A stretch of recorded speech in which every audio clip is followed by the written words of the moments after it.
as usual, it's a tricky time to be alive.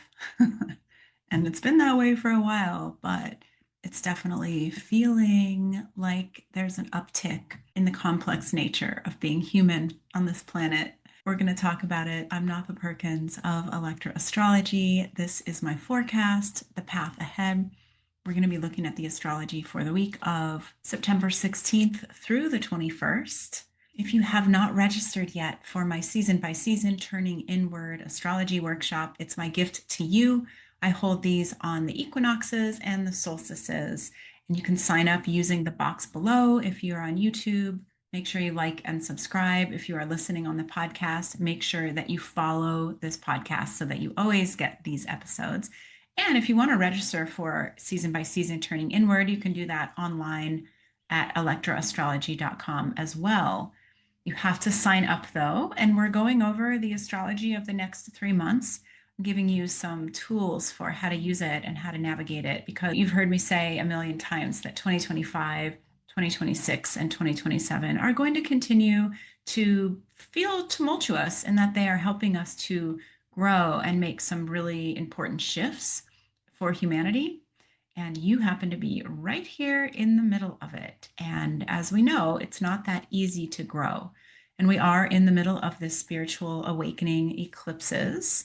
And of course, that is showing up for you in really specific ways. So make sure that you look back over the last few weeks, look at the themes that have shown up. Maybe you have had an illness. Maybe you've had something unexpected. You've had complications in relationships. Maybe you just have a nagging, niggling feeling about something that won't go away. Those are your eclipse lessons that you have been handed to study. And these eclipses are pretty gnarly. I did release a video called Finding Light in Darkness. It's a good one to listen to, gives you some tools and tricks for how to navigate everything that's going on. And of course, we are in the middle of all of the Virgo talks on the Astrology for Awakening series, which you can find under the playlist of the same name on YouTube. And I'm releasing them on Star Narratives as well. So there's a lot of really good content that is free for you, designed to help you navigate all of this really tricky stuff that's coming up. So we're going to get into the charts. Let me go ahead and show you my screen. So we've been having these eclipses. Eclipses bring things in. They close the door on other things. They usually bring us in a lot of energy that is unexpected and very challenging. And this eclipse season has been particularly challenging because with the North Node in Pisces, we are looking at the concept of having to awaken and evolve. And we know that evolution doesn't come easily. If we were sitting fat and happy, we really wouldn't want to make any changes. We would just want to stay right where we were. But it is that discomfort, it is that rock in your shoe that makes you need to stop, sit down, take a deep breath, take the rock out. And as you're taking the rock out, you're looking around and you're noticing and seeing things that you wouldn't normally see. So that said, we're still in the thick of it. And at the end of this week, we're going to have the final eclipse within this eclipse season at 29 degrees. But before we get there, I want to talk a little bit about these nodes. So the nodes have been perched at 18 degrees of Virgo and Pisces for, well, since August 3rd. And they won't leave 18 degrees for good until October 9th. That's a really long time for nodes to be sitting the same degree. Now, what's interesting is both of the eclipses and both of the lunations on either side that kind of mark the beginning and the end of eclipse season are all with the nodes at 18. So when I looked up the Sabian symbols for 18 degrees of Virgo and Pisces, what I found was really interesting. For Pisces, the symbol is, I'm going to read it, in a gigantic tent, villagers witness a spectacular performance. Okay, think about that. So it emphasizes a shared vision and a collective experience / inspiration. Okay, think about that in terms of what we have seen over the last few weeks. The witnessing of things that are bringing a collective experience. Okay, I mean, that makes sense. The Sabian symbol for 18 degrees of Virgo is a Ouija board. Okay, so this emphasizes personal attunement to subtle or hidden forces. All right, so just take a deep breath because that's a lot. And Obviously, I'm not going to go too deep down the rabbit hole on this, but it is very interesting that we have been thrown back into the old world as Saturn and Neptune have been pushing their way back into the sign of Pisces. Saturn's already there, and Neptune will be there soon. We also know now that Uranus is in retrograde. So that means Uranus is going to head back into Taurus. So there are a lot of lessons that we are needing to finalize. We're going back into the old world. This summer, it did feel like we had some shifting and some fresh energy, and some of the things that we'd been trying to work so hard on were starting to bear some fruits. And now we've hit this slowdown where we're going back and we're watching what feels like a lot of collective trauma being acted out again. And we know that the nodes in the chart do represent a sense of destiny, a sense of leaving what is no longer necessary or useful in the terms of the South Node behind in favor of making room for the evolutionary growth path of the North Node. Okay. And I just said, it's really hard to grow. Now, last week, we watched the Sun and Mercury make a conjunction with the South Node. September 10th and 11th is when that was happening. And you probably bumped up against the Virgo stuff because this is South Node. So we're looking at Virgo.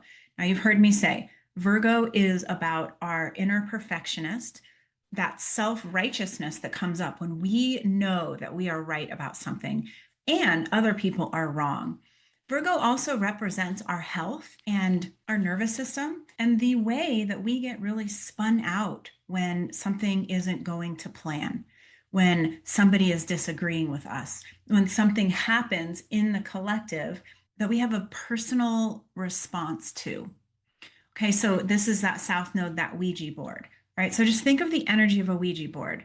And I was never into that when I was a kid because I have always been a little bit too aware of what can feel like darker energies and not wanting darker energies to come in and penetrate my field. And I knew when I was really young that Ouija boards were not something that I wanted to mess around with. But we all know that fear, that sort of seductive fear of sitting around a Ouija board and wondering, are we going to conjure spirits? Is something from the other realms going to come and talk to us? Is it going to inflict something upon us? Is it going to change us in some way? So just think about that. And then think about the past week or two and how it has been for you in your life. What has shown up in your life, on your screens, in your awareness that has felt like, ooh, I just got slimed. I just got sucked into some dark, heavy energy that's really not a good match for me. On a personal level, I had to get rid of all my social media. I have no social media on my phone right now because I reached a point where I was saturated with other people's opinions, and there were too many things going on that I didn't want to see, didn't want to have those images and visuals in my consciousness.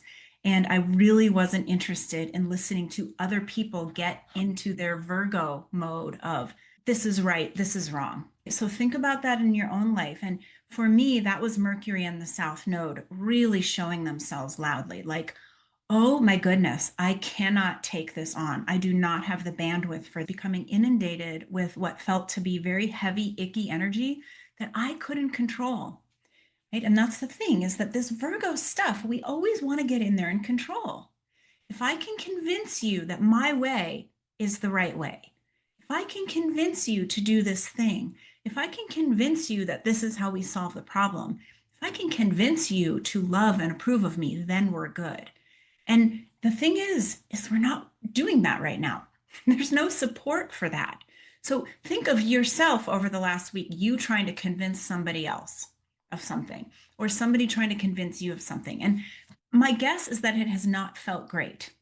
And that is the nature of the South Node. It's not supposed to feel great. It's a comfort zone. It's like this feels familiar. This feels like something that I know a lot about, but it's like eating too much chocolate. It tastes great at first, and then you start to get a stomachache. So we are moving into this North Node. And we have one more eclipse, which, by the way, is going to be a South Node eclipse. So this is, again, whatever themes have been coming up for you over the past few weeks, just be prepared that they are going to continue to hammer you loud and clear until hopefully you are able to move out you're able to get out of that comfort zone. So if you're somebody that was overwhelmed and inundated with all of the fear and the heaviness and the darkness, you're probably going to want to keep your protections up for the next few weeks. If you're somebody that is very vocal about how you think everybody should be responding, what they should be doing with their lives, you might experience quite a bit of pushback on that. Because what we're all trying to do is come down to this North Node. This is the Piscean connection to a higher power. This is not about spiritual bypassing at all. I just want to clarify that. We do not pretend that things aren't happening, but we are allowed to have very firm boundaries about what we will allow ourselves to get rolled up into. So, again, the Sabian symbol in a gigantic tent, villagers witness a spectacular performance. So this emphasizes collective vision, collective experience, collective inspiration. With Pisces, we always get the choice. Are we going to go into the darker side of Pisces, which is fear? I don't know what's going on. I'm confused. I'm alone. I have no power. Or are we going to go into the elevated side of Pisces, which is, I don't know what's going on, but I'm going to connect in with myself. I'm going to tune in. I'm going to listen. I'm going to pray. I'm going to meditate. I'm going to contemplate. I am going to connect in with something that is greater than me. Okay, Virgo is the mortals. We're all mortals. We're all doing the same thing. Pisces is the elevated realm of true nature. True nature is far more intelligent than we as mortals are. So this is where we have this choice, and it's going to continue to repeat. You've heard me say this in past videos. It's going to continue through eclipse season. We are at choice points. Are you going to go into fear, confusion? I have to fix this. I have to convince everybody of the right way. Or are you going to go into, I don't know what's going on and I don't know the answer, but I have to consult with something that is greater than me. I have to connect in with my version of God. Of course, you know what I would vote for. And this is where I am right now. I had to turn off the social media in favor of connecting in with nature. I've been sitting by my creek. I've been journaling. I've been pulling oracle cards because we are having a collective experience right now. And what is the collective vision going to be? We don't know. It could be one of inspiration. Things have to get better. We have to improve. We have to listen to the divine guidance. Or it could be one of going down the rabbit hole of fear and divisiveness. Okay, so we know that that's all happening.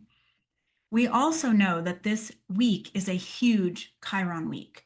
Chiron, the wounded healer in the sign of Aries, experiencing a trine from Venus, an opposition from Mars, a quincunx from Mercury and the Sun, and Juno. When Chiron is under pressure, that points to all of us and our wounding around identity, around what is right, around what we feel passionate and purposeful about. These are Aries themes.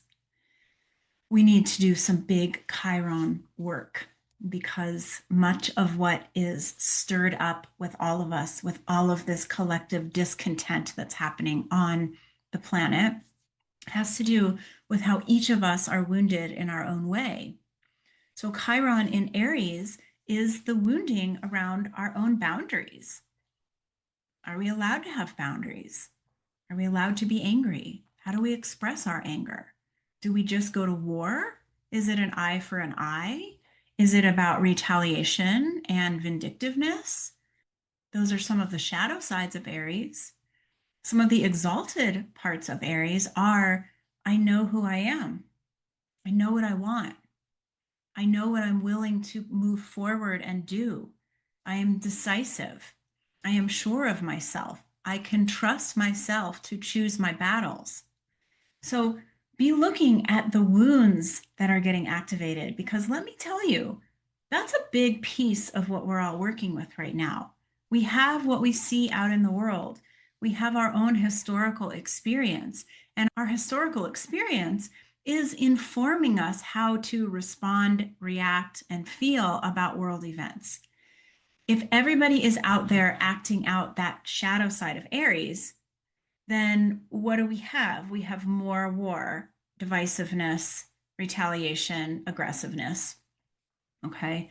Or if we are using the energy to become more sure and certain of who we are, learning about what true power means and what real willpower feels like in the body, that is using the high side of Aries. So again, just know that we're going to have our wounds kind of pulled open a bit. This is a week where some of those scabs might come off, and we want to be prepared. And of course, the preparation looks a lot like, as I always say, coming back into your body, getting a lot of physical exercise so that if you do have built up tension, you have a healthy outlet of getting it out. We also have Mars here in the sign of Libra. So, Mars in Libra, Mars hates to be in Libra. That is true. But one of the good things about Libra is that when we can lean into our relationships, when we can find balance within our relationships with people we love, people we trust, even if they have disagreements with us about certain things, if we can find a solid steadiness in our relationships, that is going to go a long way as we're continuing to work through all of this eclipse energy. Now, we're kind of watching Mercury as well, because Mercury being the planet that is about our mind, Mercury in Virgo is very specific about what it thinks is right and true. And Mercury does rule Virgo. So a lot of this attachment to, like, I'm right and you're wrong, or vice versa, is coming from this Mercury being in Virgo. But we're going to watch it. On the 15th, it is making that quincunx to Chiron. On the 17th, it's going to oppose Saturn. Later on the 17th, it's going to hit that anaretic degree of 29 degrees of Virgo, which is the degree that the eclipse is in. So be watching about midweek for what's brewing. Again, you're getting clues, you're getting breadcrumbs, you're already getting handed the assignments for eclipse season, and this is going to be a big day of assignments. Remember, with Mercury, we're always looking at the controlling of our own mind, of not allowing ourselves to go into the story of this is what this means, or that's what that means, right? This is where we have to come into the present moment, as we do with Mercury themed things. When we want to understand more, it's not about getting more information in or triangulating and gossiping. It's about getting solid, controlling your mind, coming to a place of stillness so that you can better understand what's really going on. Because believe me, this isn't just about what's happening on the superficial layers of what you're reading on social media, the conversations that you're having with people, the world/traumatic events that are happening. These things hit each of us in very specific ways based on our own history and our own trauma. It's here to help us heal something. On the 18th, Mercury moves into Libra, makes an immediate opposition to Neptune, and will then make a grand air trine with Uranus and Pluto. All right, that's a lot.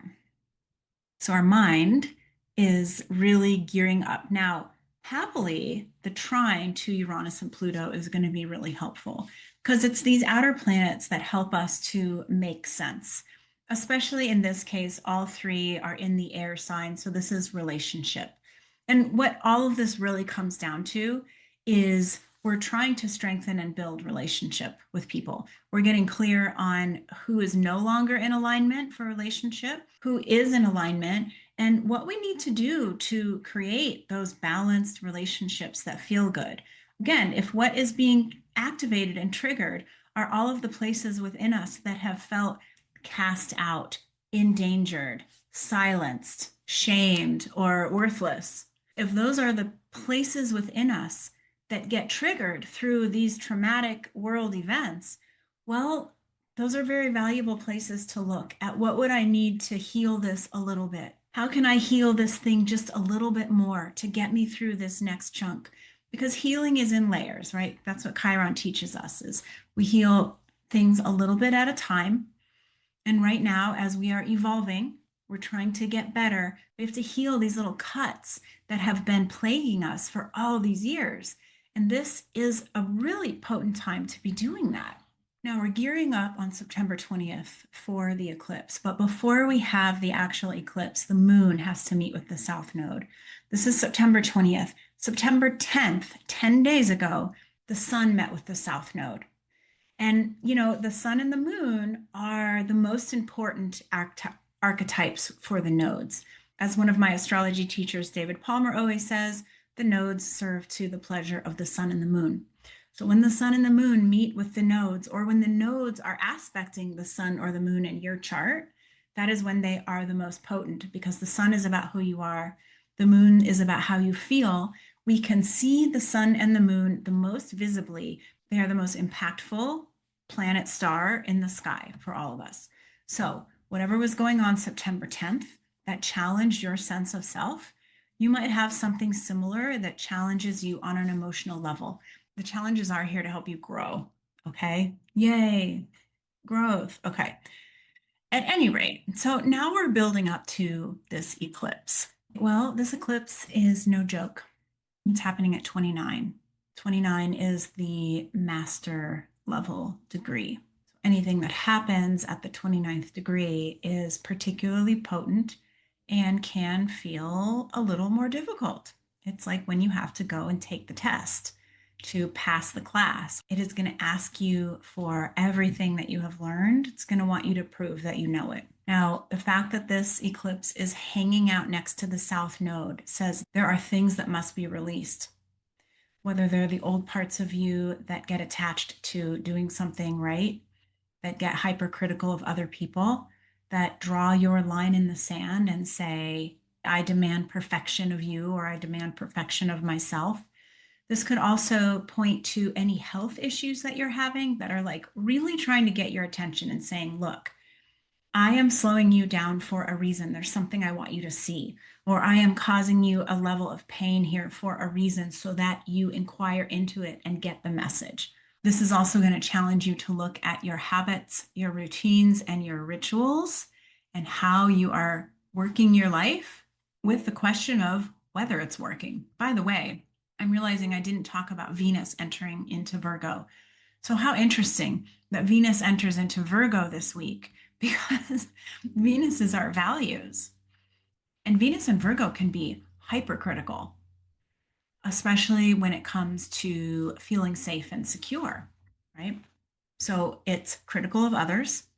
So, if you're finding yourself being critical of people that you love, partners, friends, people that you see online, just turn that lens back to yourself for a second and say, what is it that is triggering me so much about it?